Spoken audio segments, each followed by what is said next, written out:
میرے دل کی سطح پہ ہے قدم زہرا کے بچوں کا میرے دل۔ یہ ایک پہلو ہے واقعہ کربلا کا جس کو سننے سے دکھ ہوتا ہے، رونا آتا ہے، رنج ہوتا ہے، ہونا چاہیے، ایمان کا تقاضا ہے۔ واقعے کے کئی پہلو ہوتے ہیں نا، یہ ایک پہلو ہے کہ سامنے یزید کا لشکر ہے اور تیریں نکالے ہوئے ہیں، بھالے برچھیاں تلواریں سوتے ہوئے ہیں اور امام کے خلاف کھڑا ہوا ہے لشکر۔ بہت دکھ کا منظر ہے۔ امام پر تو قربان ہونا چاہیے تھا، وہاں تلوار سونتنے کا مقام نہیں، قدموں پر ہمیں قربان ہونا تھا، قدموں پر قربان ہونا تھا۔ یہ ایک بار نہیں، کروڑوں بار قربان ہو کر بھی اپنے آپ کو قصوروار ہی سمجھنا چاہیے تھا کہ اور موقع نہیں ملے۔ وہ ذات پاک ویسی ہے، وہاں تلواریں لے کر کھڑے بدبخت، یہ دکھ کا مقام ہے۔ امام حسین رضی اللہ عنہ کے سامنے یزیدی لشکر ہے، یہ ایک پہلو ہے۔ اور ایک پہلو ہے فَأَيْنَمَا تُوَلُّوا فَثَمَّ وَجْهُ اللَّهِ، تم جدھر بھی منہ کرو وہاں اللہ کا چہرہ ہے۔ حضرت علی فرماتے ما رأیت شیئا الا ورأیت اللہ قبلہ، میں نے کسی چیز کو نہیں دیکھا مگر اس سے پہلے میں نے اللہ کو دیکھا۔ تو یہ علی کی اولاد ہیں، شہزادہ علی ہیں، علی کا جگر پارا ہے۔ اللہ اکبر۔ ہم جب اشیاء میں شہود کرتے ہیں، امام حسین کے سامنے لشکر ہے، لشکر ان کے سامنے ہے، من وجہ لشکر سامنے ہے، حقیقت میں کون سامنے ہے، کس کا وجود سامنے ہے، کس کا ظہور سامنے ہے، لشکر کو دیکھتے رہیں گے۔ محبوب کا شہود جمال ہو رہا ہے، وہاں اجاڑ لشکر کو کون دیکھے گا؟ ارے بھائی جنت کو نہیں دیکھ رہے ہیں، وہاں جنت سامنے ہے، نظر نہیں آتی ہے، جنت کا مولا نظر آ رہا ہے، وہاں اجاڑ لشکر انہیں نظر آئے گا۔ اسی لیے کوئی گھبراہٹ تھی نہیں حسین کے چہرے پر۔ دشمن نظر آئے گا تو گھبراہٹ ہوگی، دشمن دکھائی دے گا تو گھبراہٹ ہوگی، دوست نظر آ رہا ہے۔ وہ کیسا سامنے دشمن تھا؟ نانا کا واقعہ بتا رہا ہے، ہجرت کے رات باہر تشریف لا رہے ہیں، دشمن بیٹھے ہوئے ہیں، جعلنا من بین ایدیہم سدا ومن خلفہم سدا فاغشیناہم، ہم نے ان کے سامنے سے ایک دیوار کھڑا کر دی، پیچھے سے ایک دیوار کھڑا، حضور گزر رہے نظر نہیں آتے۔ تو یہ سسٹم ہے نا، جس کو دکھانا چاہتا ہے دکھاتا ہے، جسے چھپانا چاہتا ہے چھپاتا ہے نا۔ تو ہم سمجھ رہے ہیں لشکر یزید سامنے ہے، چھپا دیا اسے اور اپنا جلوہ سامنے ہے۔ آپ کو معلوم ہوگا معتبر کتابوں میں لکھا ہے، عمر بن فارس صوفی کے وصال کا وقت آیا تو احادیث میں آیا ہے جب مومن کی موت کا وقت آتا ہے، اللہ ہمارے لیے بھی یہ کرے، تو جنت میں جو اس کا مقام ہے وہ پہلے دکھایا جاتا ہے، تو دیکھ کر اس کا چہرہ خوشی سے کھل اٹھتا ہے اور وہ خوشی خوشی کے ساتھ اپنی روح کو حوالے کر دیتا ہے۔ اس لیے دیکھتے ہیں بھائی بیمار تھے صاحب، ایسے ویسے تھے، دیکھیے کیا رونق ہے چہرے پر، کیا مانا جنت میں جو مقام ہے دکھا دیا گیا، وہ ہنستے ہوئے چلا گیا ہے۔ عمر بن فارس کی موت کا جب وقت آیا تو اللہ تعالیٰ نے ان کا جو مقام ہے وہ دکھایا، تو عمر بن فارس نے فوراً اپنا چہرہ پھیر لیا اور یہ کہا کہ ان کان منزلتی فی الحب عندکم ما قد رأیت فقد ضیعت ایامی، اے اللہ اگر تیرے پاس میرا یہی مقام ہے جو میں نے اب دیکھا ہے، اگر یہی ہے میرے تمام اعمال کے صلے میں تو یہ دے رہا ہے مجھے، تو میری زندگی کے اعمال سب میں نے ضائع کر دیے، ویسٹ ہوا، کیوں میرا یہ مقصد نہیں تھا نا، اس کے لیے میں نے عمل نہیں تھا نا، مجھے یہ دکھا رہا ہے، یہ سننا تھا۔ اللہ تعالیٰ نے جنت کے منظر کو ہٹا دیا، اپنا جلوہ سامنے، اور ان کی روح پرواز کر گئی۔ عمر بن فارس کہ حسین کے در کے ادنا غلام، حسین کی بھیک پر پلنے والے، حسین کے صدقے میں جینے والے، حسین حسین کہہ کر اللہ سے مل جانے والے، وہ عمر بن فارس کے لیے اللہ تعالیٰ بلاتا ہے تو جنت کو ہٹاتا ہے، خود کو لاتا ہے۔ حسین کو بلانے کا وقت آیا ہے تو یزید کا لشکر سامنے رہے گا، سوچنے کا مقام ہے۔ آپ کو معلوم ہوگا سیر و اعلام النبلاء میں کئی کتابوں میں لکھا ہوا ہے، سب لوگ ایک واقعہ لکھے ہیں۔ امام نجم الدین کبریٰ رضی اللہ تعالیٰ عنہ جو تھے، فخر الدین رازی کے پیر نجم الدین کبریٰ کی شہادت ہوئی، آپ شہید ہوئے، صوفی شہید ہوئے۔ کیسا شہید ہوا؟ ہلاکو خان کا لشکر، چنگیز خان، ہلاکو خان سنے نا آپ، ظالم لوگ، تو ہلاکو خان کا لشکر آیا حملہ کرنے کے لیے، آپ بغداد میں ہیں، جب حملہ آور ہوا آپ گھر میں بند ہو گئے تھے، آپ کے پاس پتھر تھے، وہ تیر چلاتے تو آپ پتھر برسانے لگے ظالموں پر، جب پتھر سب ختم ہو گئے، تیر برسانے لگے کفار، حضرت کے پاس جو پتھر تھے وہ سب ختم ہو گئے۔ عموماً کیا کرتا ہے آدمی جب اس کے پاس ہتھیار ختم ہو گئے تو کیا کرتا ہے؟ بھاگتا ہے نا، حضرت بھاگتے نہیں ہیں، رقص کرنے لگے۔ راوی کہتے ہیں سیر و اعلام النبلاء نے کی، اسباب ختم ہو گئے اب رقص شروع ہو گئے، اسباب نہیں ہیں تو رقص۔ کیا معنی؟ اسباب ہٹے نظر تھے تو مسبب سامنے ہے، فرات کا پانی نہیں ہے تو مسبب سامنے ہے، کھانا نہیں ہے تو مسبب سامنے ہے، اسباب سارے چھوڑ دیے کربلا میں تو مسبب سامنے ہے۔ جب سبب ہٹ جاتا ہے مسبب آ جاتا ہے، جب تک سبب رہتا ہے تو سبب رہتا ہے، جب اسباب ہٹتے تو بولتا میں آ جاتا ہوں۔ آگ میں ڈالے گئے ابراہیم خلیل اللہ تو اسباب سب ہٹ گئے، ملائکہ بھی ہٹ گئے، وَلَقُلْنَا يَا نَارُ كُونِي بَرْدًا وَسَلَامًا عَلَىٰ إِبْرَاهِيمَ، ہم آ گئے وہاں، اے آگ ہو جا ٹھنڈی اور سلامتی بن جا ابراہیم کے لیے۔ تو اسباب ہٹے، حضرت نجم الدین کبریٰ رقص کر رہے ہیں۔ رقص کب ہوتا؟ خوف میں ہوتا؟ خوشی کی انتہا جب ہوتی ہے تو رقص کرنے لگتا ہے بندہ، محبوب مشہود ہو جاتا ہے تو محب رقص کرنے لگتا ہے، جو مقصود ہے وہ محسوس ہونے لگتا ہے تو رقص، جو معبود ہے وہ مشہود ہو جاتا ہے تو رقص ہوتا ہے۔ تو نجم الدین کبریٰ دیکھ رہے ہیں تیر آ رہے ہیں سامنے سے، دشمن نظر آ رہا ہے، رقص کر رہے ہیں تو لوگوں کو دشمن نظر آ رہے ہیں، نجم الدین کبریٰ کو کون نظر آ رہا ہے؟ دشمن کا نظر آ رہا ہے، کوئی ماں سوا ہی نظر نہیں آ رہا ہے، وہی وہ نظر آ رہا ہے، رقص کر رہے ہیں۔ نجم الدین کبریٰ امام حسین کے در کے غلام، عمر بن فارس امام حسین کے در کے غلام، امام حسین کو یزیدی لشکر نظر آئے گا، امام حسین کو کفار نظر آئیں گے، منافقین نظر آئیں گے، مست ہیں، خدا جانے کس مستی میں ہیں، لوگ سے بول رہے ہیں کہ امام حسین پیاسے تھے، معاذ اللہ معاذ اللہ، پیاسا حسین کو کہوں اتنا تو بے ادب نہیں، لمسے لب حسین کو ترسا ہے آب ریت پر، پانی تڑپتا رہا حسین کے لیے، حسین پیاسے نہیں پانی پیاسا تھا، حسین پیاسے نہیں تھے، فرات پیاسا تھا۔ امام حسین رضی اللہ عنہ جب پیاسے ہوتے تھے بچپن میں، حضور صلی اللہ علیہ وسلم اپنی زبان مبارک ان کے منہ میں رکھتے تھے، تو امام حسین رضی اللہ عنہ زبان مبارک چوسا کرتے تھے۔ آپ بولو حوض کوثر کا پانی افضل ہے یا لعاب دہن مصطفیٰ کا افضل ہے؟ حوض کوثر کا پانی کوئی پی لے تو کبھی پیاسا نہیں ہوگا، محمد مصطفیٰ کی زبان چوستا ہے چوسنے والا تو وہ کب پیاسا ہو سکتا ہے؟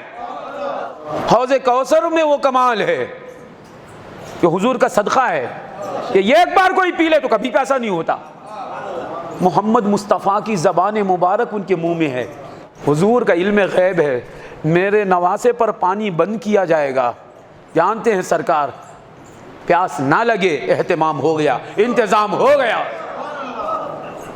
لوگ فرات کا پانی بند کر دیا۔ ارے بھائی اللہ نے پسند نہیں کیا کہ وہ پانی حسین پیے جو یزید پیتا ہے،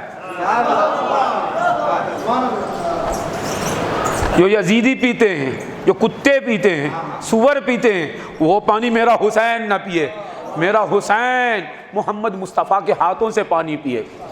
اللہ تعالیٰ اگر چاہتا تو فرات کو خدموں میں رکھ دیتا۔ خواجہ غریب نواز امام حسین کی نسل سے ہیں، جب پانی بند کر دیا ہے تو یہ ایک لوٹے سے سارا پانی اپنے پاس لے لی۔ خواجہ غریب نواز کرامت کے ذریعے بتا رہے ہیں میری یہ قدرت ہے تو میرے دادا کی قدرت کو تم کیا سمجھتے؟ یہ شہادت کے واقعے کا ایک دوسرا پہلو رکھ رہا ہوں کے سامنے۔ یہ میری قدرت ہے، خواجہ اجمیری بڑی قدرت والے یا امام حسین؟ تو خواجہ اجمیری رضی اللہ تعالیٰ عنہ دشمن کے ہاتھ سے پانی اپنے قبضے میں کر لیے، دشمن کو محتاج کر دیے۔ تو فرات کو اگر حکم دیتے، ایک نظر اٹھاتے، فرات قدموں میں آ جاتا، یزید پیاسا مر جاتا۔ یہ بتانا مقصود ہے کہ یہ پانی ہمارے لیے نہیں، وہاں ہے پانی ہمارے لیے۔ اور یہ بتانا مقصود ہے، خواجہ معین الدین چشتی حسینی، آپ نے بتایا کہ دیکھو قدرت میں ہمارے دادا کی قدرت میں کہاں پانی نہیں رہے گا، ہماری قدرت میں ہے۔ یہ کرامت ہے، پوتے جو کر رہے ہیں وہ کرامت ہے، دادا جو کر رہے ہیں وہ استقامت ہے۔ سبحان اللہ۔ اور غوث پاک فرماتے ہیں الاستقامت فوق الکرامت، استقامت کا درجہ کرامت سے بھی اوپر ہے۔ تو حسین کو کرامت بتانا نہیں تھا، استقامت والی کرامت بتانا تھا، ورنہ کیا محتاجی ہے، محتاجی اور حسین قدرت کا خزانہ ان کے ساتھ ہے، قادر مطلق ان کے ساتھ ہے، خدا ان کے ساتھ ہے۔ اللہ تعالیٰ سمجھنے کی توفیق دے۔ حضور اکرم صلی اللہ علیہ وسلم کی زبان مبارک ان کے منہ میں رکھی جاتی ہے، یہ بھی روایت سنتے ہیں، ہم تو پیاسے ہو گئے کربلا میں۔ صحابی فرماتے ہیں بچپن میں حضور صلی اللہ علیہ وسلم کی عادت مبارکہ ہے کہ جب مسجد سے باہر تشریف لاتے، چھوٹے چھوٹے بچے کھڑے رہتے تو سب کے گالوں پر یوں ہاتھ رکھتے تھے۔ میں بھی کھڑا تھا، میرے گالوں پر ہاتھ رکھے حضور، وہ ٹھنڈی کا اور خوشبو میں اب بھی محسوس کرتا ہوں، روایت جب کرتے تب بھی۔ تو یہ کئی سال پہلے جو مقدس ہاتھ مس ہوئے ہیں، ان ہاتھوں کی ٹھنڈک سال بعد محسوس ہوتی ہے۔ تو مقدس زبان مبارک جو ان کے منہ میں رکھی گئی، اس وہاں کی جو سیرابی ہے، اب وہاں کون سی پیاس ہے؟ جامع ترمذی کی روایت ہے، ابو ہریرہ رضی اللہ عنہ سے مروی ہے، حضور صلی اللہ علیہ وسلم فرماتے ہیں الشہید لا یجد علم القتل الا کما یجد احدکم علم الارصہ، شہید کو قتل کی اتنی ہی تکلیف ہوتی ہے جتنا تم میں سے کسی ایک کو اس طرح ہاتھ سے ملنے سے تکلیف ہوتی ہے، اس طرح چمٹا لیتے نا، نوچتے نا، اس طرح۔ حضور فرماتے اتنی ہی تکلیف شہید کو ہوتی ہے۔ سبحان اللہ، علم غیب مصطفیٰ پر سبحان اللہ۔ اے بھائی، شہید ہونے والا شہید ہوتا ہے، اسے کتنا درد ہوتا ہے نبی کو معلوم ہے۔ یہ شہید ہونے والے بولتے نہیں ہیں، نبی بول رہے ہیں۔ شہید جن کے نام پر شہید ہوتا ہے وہ فرماتے ہیں اسے اتنی ہی تکلیف ہوتی ہے۔ تو معلوم ہو تکلیف ہوتی ہے، وہ اتنی تکلیف پر ہی ہمارا یہ رونا ہے۔ اب یہ جو ہم آنسو بہاتے ہیں، کیونکہ وہ محمد مصطفیٰ کے گلشن کا گل ہے، وہاں رتی برابر تکلیف دینا بھی ظلم کا پہاڑ گرانا ہے۔ کون ہے وہ ذات؟ بھائی تیر چلائے گئے ہیں، برچھیاں پھینکی گئی ہیں، تلواریں چلائی گئی ہیں، وہاں تو اگر کوئی تھوڑی ناراضگی سے دیکھے بھی تو بہت بڑی بدماشی ہے، شیطانیت ہے۔ سخت نگاہوں سے دیکھنا بھی بدماشی ہے، شیطانیت ہے۔ بے شک تکلیف ہوئی ہے، اور کتنی تکلیف ہوئی ہے سرکار کو بتاتی ہے۔ تو آپ کو معلوم ہے، تمام تاریخیں پڑھ لیں، کبھی امام حسین نے یزید سے نہیں کہا اللہ کے واسطے مجھے پانی پلاؤ، یہ کہا کہ مجھے نماز پڑھنے کا موقع دو، مجھے سجدہ کرنے کا موقع دو۔ یزید سے کب مانگیں گے؟ اللہ سے پانی نہیں مانگا آپ نے۔ کیا بات ہے؟ اے اللہ تو بارش برسا دے۔ اور حضور اکرم صلی اللہ علیہ وسلم قیامت تک کے واقعات بیان فرمانے والے، آپ کو شہادت کا واقعہ معلوم ہے، آپ نے کبھی یہ دعا نہیں کیا اللہ تو میرے نواسے کو پانی پلا دے، اے اللہ تو میرے نواسے کو قتل سے بچا لے۔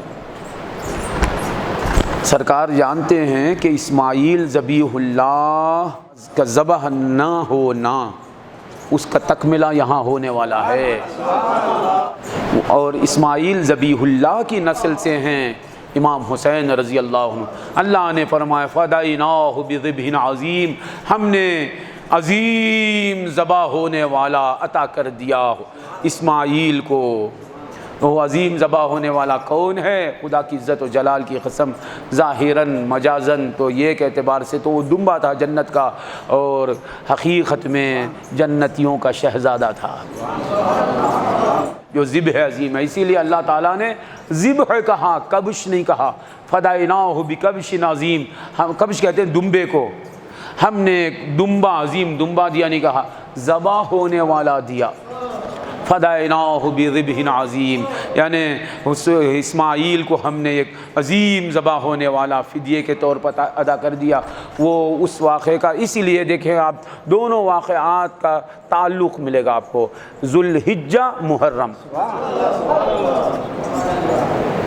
ذوالحجہ میں دادا کا واقعہ ہوا، محرم میں پوتے کا واقعہ ہوا۔ ذوالحجہ میں قربانی کی ابتدا، محرم میں قربانی کی انتہا۔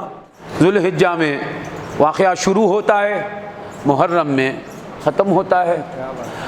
دادا اور پوتے میں ایک اعتبار سے بہت دوری ہے زمانے کی، تو ذوالحجہ اور محرم میں بہت دوری ہے۔ یہ پہلا مہینہ و آخری مہینہ، اور دونوں میں بڑا قرب ہے۔ یہاں یہ مہینہ، یہ مہینہ، یہ ذوالحجہ محرم، دونوں میں بڑا قرب ہے، دونوں میں بڑا بود ہے۔ دونوں مہینے بہت دور بھی ہیں، بہت قریب بھی ہیں۔ اسماعیل اور حسین دور بھی ہیں، بہت قریب بھی ہیں۔ فدیناہ بذبح عظیم، ہم نے فدیے کے طور پر عطا کر دیا اسماعیل کو عظیم ذبح ہونے والا۔ اس کا تعلق تسلسل جو ہے آپ دیکھیں گے وہاں سے شروع ہوتا ہے۔ وَإِذْ يَرْفَعُ إِبْرَاهِيمُ الْقَوَاعِدَ مِنَ الْبَيْتِ وَإِسْمَاعِيلُ، آپ غور کرتے جائیں گے یہاں سے تعلق ہی تعلق رہے گا، تعلق ہے۔ ابراہیم اور اسماعیل کعبے کی بنیادیں بلند کر رہے ہیں، پھر اس کے بعد کعبے کو قبلہ بنایا گیا، اس کا ذکر ہے۔ اس کے بعد ابراہیم نے حضور کو مانگا ہے کعبہ بناتے ہوئے، اللہ تعالیٰ فرماتا ہے حضور آ گئے، کما ارسلنا فیکم رسولا منکم، حضور کے آنے کا ذکر ہے۔ دیکھیں آپ تعلق رہے گا، مضمون میں تعلق ہے۔ پھر اس کے بعد آپ دیکھیں گے حضور کے آنے کا ذکر ہوا، اس کے بعد فرماتا ہے فاذکرونی اذکرکم واشکروا لی ولا تکفرون، میرا ذکر کرو تم، میں تمہارا ذکر کروں گا، کیونکہ محمد آ گئے نا، میرا شکر کرو، ناشکری مت کرو۔ یا ایھا الذین آمنوا استعینوا بالصبر والصلاۃ، اے ایمان والو صبر اور صلاۃ سے استعانت کرو۔ اس آیت پر حضرت حسین کا واقعہ بالکل فٹ ہوتا ہے، مدد طلب کرو صبر سے اور صلاۃ سے۔ واقعہ کربلا کی ابتدا صبر سے، انتہا صلاۃ پر۔ استعینوا بالصبر والصلاۃ ان اللہ مع الصابرین، صبر کرنے والوں کے ساتھ اللہ ہے۔ تو حضرت حسین کے ساتھ کون ہے؟ اللہ ہے۔ اللہ جس کے ساتھ ہے وہ زندہ ہے، اللہ جس کے ساتھ ہے وہ زندہ ہے۔ فوراً بولا لا تقولوا لمن يقتل في سبيل الله اموات بل احیاء، صبر کرنے والے حسین ہیں نا، ان کے ساتھ کون ہو گیا؟ اللہ ہو گیا۔ ان اللہ مع الصابرین، جو اللہ کی راہ میں کٹتے ہیں انہیں مردہ مت بولو بھائی، جس کے ساتھ روح ہے وہ زندہ، سب مانتے ہیں، جس کے ساتھ رحمان ہے وہ مردہ، یہ تو کوئی مردہ ہی بولے گا۔ ان اللہ مع الصابرین ولا تقولوا لمن يقتل في سبيل الله اموات بل احياء ولكن لا تشعرون۔ پھر اللہ فرماتا وَلَنَبْلُوَنَّكُمْ بِشَيْءٍ مِّنَ الْخَوْفِ وَالْجُوعِ وَنَقْصٍ مِّنَ الْأَمْوَالِ وَالْأَنفُسِ وَالثَّمَرَاتِ وَبَشِّرِ الصَّابِرِينَ، ہم ضرور تمہیں آزمائیں گے، کچھ خوف دے کر، کچھ بھوک دے کر، کچھ مالوں کا گھاٹا دے کر، والانفس جانوں میں بھی نقصان دے کر آزمائیں گے، والثمرات نتائج میں بھی۔ یہ پورے امتحانات وہاں کربلا میں ہوئے ہیں۔ وبشر الصابرین، اے محمد مصطفیٰ آپ صبر کرنے والوں کو خوشخبری دے دیجئے۔ الذین اذا اصابتهم مصیبۃ قالوا انا للہ وانا الیہ راجعون اولئک علیہم صلوات من ربہم ورحمہ واولئک هم المہتدون۔ یہاں ختم ہو گیا مضمون، اس کے بعد پھر ان الصفا والمروۃ من شعائر اللہ فمن حج، مضمون ہی بدل جا رہا ہے۔ تو اس سے معلوم ہوا ابتدا اسماعیل، انتہا حسین۔ ذوالحجہ اور محرم دونوں ساتھ ساتھ بھی ہیں، دونوں بہت دور بھی ہیں، اور دونوں مہینوں میں قربانی، وہاں بھی قربانی، یہاں بھی قربانی، اور وہاں بھی قربانی فنا نہیں ہے۔ اسماعیل علیہ السلام فنا ہو گئے، قربانی ہوئی نہیں ہوئی؟ خدا بتا رہا ہے مجھ پر قربان ہونے والوں کو فنا ہونے دیتا نہیں میں، وہاں کٹنے ہی دیا نہیں، یہاں مٹنے دیا نہیں، اسماعیل کو کٹنے دیا نہیں، حسین کو مٹنے دیا نہیں۔